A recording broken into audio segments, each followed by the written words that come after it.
परमेश्वर के दास भाई बख्श सिंह के द्वारा लिखित और प्रकाशित की गई पुस्तक ईश्वरीय भेदों का प्रकाश में से दैनिक संदेश 2 मार्च। मेरे साथ बांधी हुई वाचा जिसका पालन तुझे और तेरे पश्चात तेरे वंश को करना पड़ेगा वह यह है कि तुम में से हर एक पुरुष का खतना हो। उत्पत्ति 17 अध्याय और उसका 10 वचन।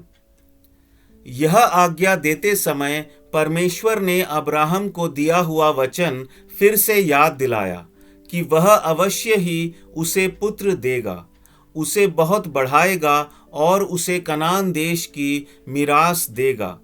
उस समय अब्राहम 100 और सारा 90 वर्ष की थी।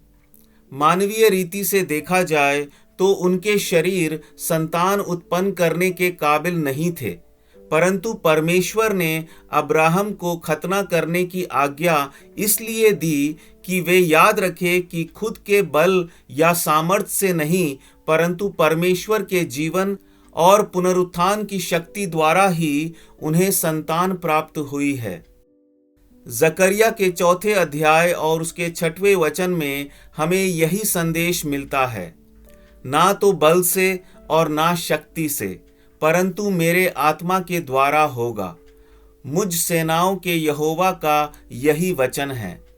जरुब्बाबेल प्रश्नों और संदेह से भरपूर था कि यरूशलेम का मंदिर किस रीति से बनेगा। उसने देखा कि यरूशलेम की दीवार तोड़ दी गई थी और उसके फाटक आग से जला दिए गए थे। उसके साथ जो इजरायली प्रजा थी वह बहुत कम संख्या में थे।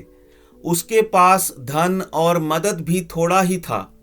ऐसी परिस्थितियों में परमेश्वर का वचन जरुब्बाबेल को पहुंचा कि परमेश्वर का कार्य मानवीय अधिकार या सामर्थ्य से नहीं, परंतु उसकी आत्मा से होगा। हम प्रभु की कोई भी सेवा अपनी शक्ति से कर नहीं सकते, हमारे अपने बल से मिरास पा नहीं सकते और उसका अनुभव नहीं कर सकते।